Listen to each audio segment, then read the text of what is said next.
Assalamualaikum warahmatullahi wabarakatuh. Sampurasun, Mugia Rahayu, Sagung Dumadi. Salam sejahtera untuk warga di seluruh Nusantara. Salam Rahayu, salam Rahayu, salam Rahayu.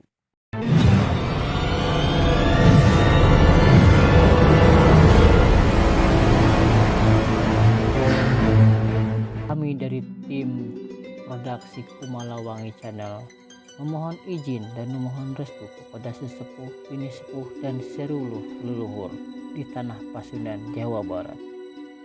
Karena pada kesempatan kali ini kami mencoba menayangkan sebuah program tayang yang bertemakan mengungkap kebenaran cerita legenda Raden Kian Santang menerima anugerah sebuah pedang pusaka Sayyidina Ali di kota Mekah, Saudi Arabia. Kami meminta keterangan atau informasi kepada narasumber kami yang bernama Raden Simas Tanda Pamarayan atau Raden Mas Arya Wirayuda di Jawa Barat. Menurut keterangan dari Raden Simas Tanda Pamarayan, selengkapnya adalah sebagai berikut. Raden Kian Santang adalah seorang putra bangsawan atau seorang pangeran yang hidupnya penuh dengan kesederhanaan. Raden Kian Santang memiliki kesaktian atau karomah yang sangat tinggi, hampir sama dengan kesaktian milik ayahandanya, yaitu Prabu Siliwangi atau Pangeran Pamanah Rasa. Raden Kian Santang sangat penasaran dengan warna darah yang mengalir dalam tubuhnya. Raden Kian Santang belum pernah melihat warna darahnya sendiri, karena beliau tidak pernah tubuhnya terluka atau mengeluarkan darah. Tidak ada lawan yang bisa mengalahkan Raden Kian Santang. Suatu hari, Raden Kian Santang bermimpi bertemu dengan seorang kakek-kakek tua berjenggot warna putih. Kakek-kakek tua ini berkata, "Raden Kian Santang, sekarang kamu belum ada yang bisa mengalahkan kesaktianmu. Ada seorang sakti dari negeri Arab Saudi yang bisa mengalahkan kesaktianmu. Dia bernama Ali. Kalau ingin bertemu dan membuktikan kesaktian yang dimiliki Ali, pergilah kamu ke arah barat dan cari kota Mekah, negeri Arab Saudi. Insya Allah kamu akan bertemu dengan orang yang bernama Ali." Raden Kian Santang terbangun dari tidurnya dan masih ingat kejadian di dalam mimpinya tadi malam.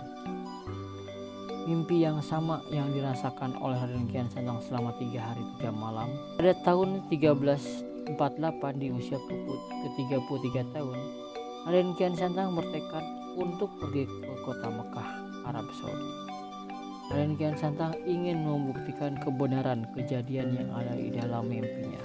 Raden Kian Santang sangat bersemangat untuk pergi ke Arab Saudi. Setelah mendapat izin dan restu dari ayahandanya atau Prabu Siliwangi dan ibunya Gusti Ratu Subanglarang, Raden Kian Santang berangkat atau pergi meninggalkan kerajaan Pajajaran menuju ke negeri Arab Saudi.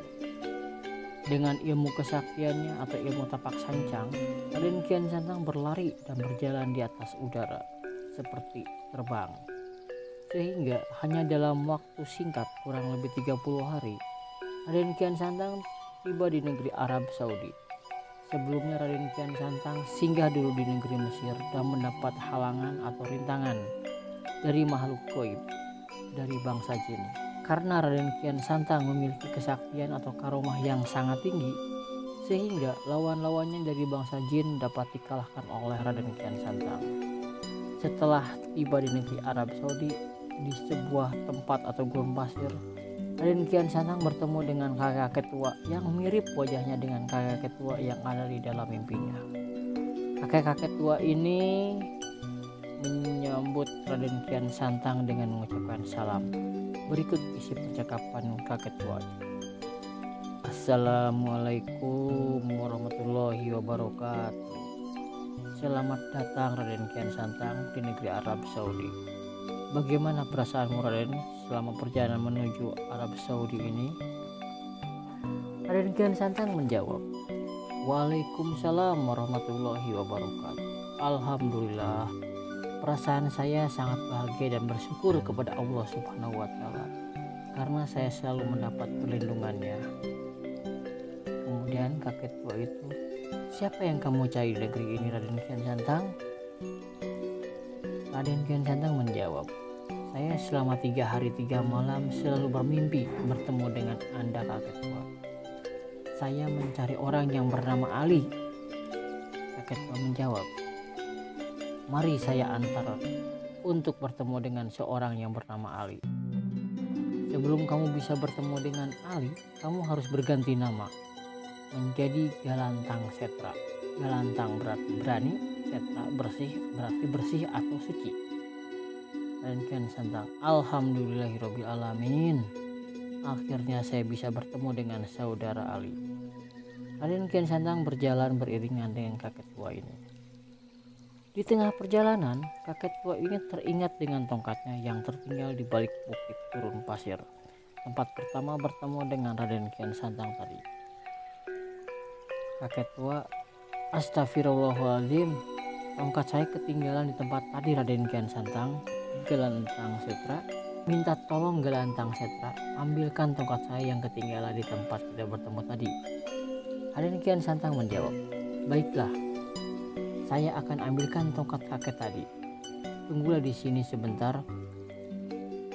Kemudian Raden Kian Santang pergi untuk mengambil tongkat milik kakek tua ini di tempat bertemunya tadi.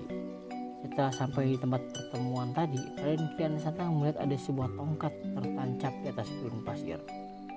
Raden Kian Santang mencoba untuk mencabut tongkat yang tertancap di atas pasir putih ini. Dengan seluruh kekuatan atau kesaktian yang dimiliki Raden Kian Santang, tongkat ini tidak bisa dicabut. Raden Kian Santang mencoba lagi sampai seluruh tubuhnya berkeringat dan mengeluarkan darah di seluruh tubuhnya. Tongkat ini tetap tidak bisa dicabut. Tongkat ini tetap tidak bisa dicabut dari permukaan pasir. Kemudian kakek tua ini datang menghampiri Raden Kian Santang. Mengapa lama sekali, Raden? Hanya mencabut tongkat ini saja, Raden Galantang harus sampai terluka dan mengeluarkan darah dari seluruh tubuh Raden. Kakek tua itu menghampiri tongkat tadi. Bismillahirrohmanirrohim. La ilaha illallah Muhammadar Rasulullah.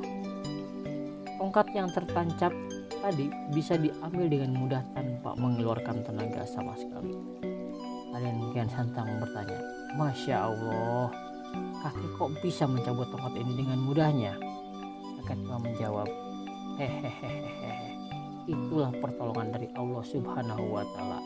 Tidak ada yang sulit dan berat bagi Allah Subhanahu wa Ta'ala dalam menolong hambanya yang beriman dan bertakwa kepada Allah Subhanahu wa Ta'ala. Lihat tubuhmu penuh dengan darah segar yang keluar dari dalam tubuhmu. Raden Kian Santang menjawab, astagfirullahaladzim, baru kali ini saya bisa melihat warna darah yang keluar dari dalam tubuhku. Kakek tua menjawab, biar saya sembuhkan lukamu, Galantang Setra. Bismillahirrohmanirrohim. Izinmu ya Allah, sembuhkanlah luka di tubuh Galantang Setra ini. Allahu Akbar. Semua luka di tubuh Raden Kian Santang tiba-tiba sembuh dan menghilang warna darah di tubuh Raden Kian Santang. Raden Kian Santang menjawab, alhamdulillahirabbil alamin. Terima kasih kek atas pertolongan kakek. Sama-sama, kita ke rumah Ali. Sekarang Galantang Setra, hari makin gelap, sebentar lagi malam akan tiba. Mereka melanjutkan perjalanan ke kota Mekah menuju rumah Ali. Sampainya di kota Mekah, banyak warga kota menyapa, hai Ali, dari mana saja kamu Ali? Saya ke rumahmu, kamu tidak ada di rumah. Raden Kian Santang terkejut karena warga kota memanggil kakek tua ini dengan sebutan Ali. Kakek tua, ini rumahku Galantang Setra. Gubuk sederhana, tidak ada harta dan tidak ada makanan. Raden Kian Santang menjawab, iya kek, tadi saya dengar warga kota memanggil kakek dengan nama Ali. Jadi kakek yang bernama Ali? Kakek tua ini menjawab, iya Galantang Setra, nama saya Ali, Sayyidina Ali bin Abi Thalib radhiyallahu. Yang kamu cari selama ini. Kamu adalah putra Sri Baduga. Perlu kamu ketahui, ayahandamu Sri Baduga atau Prabu Siliwangi adalah keturunan dari Rasulullah Muhammad SAW. Jadi kamu Raden Kian Santang, Galantang Setra, juga masih keturunan saya dan otomatis juga keturunan Rasulullah Nabi Muhammad Shallallahu Alaihi Wasallam.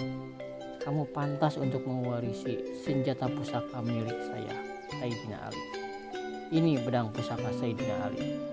Pedang pusaka ini memiliki kekuatan atau karomah yang sangat tinggi. Dahulu ini adalah pedang milik Rasulullah Nabi Muhammad SAW dan sudah digunakan dalam berbagai peperangan melawan kaum kafir Quraisy. Bawa dan simpanlah senjata pusaka ini, pedang Sayyidina Ali. Jagalah pedang Sayyidina Ali ini dengan sebaik-baiknya. Kelak kamu akan membutuhkan pedang pusaka ini. Nanti di akhir zaman akan hadir keturunan Rasulullah Nabi Muhammad SAW dari garis keturunan Raden Kian Santang. Dia keturunan yang ke-25 dari Rasulullah Nabi Muhammad SAW yang dikenal dengan Al-Mahdi.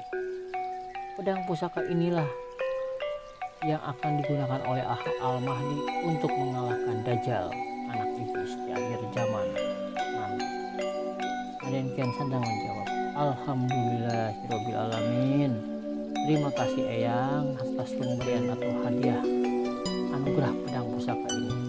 Insya Allah saya akan menjaga pedang pusaka Sayyidina Ali ini sampai keturunan yang akan lahir akan digunakan pedang pusaka Sayyidina Ali ini.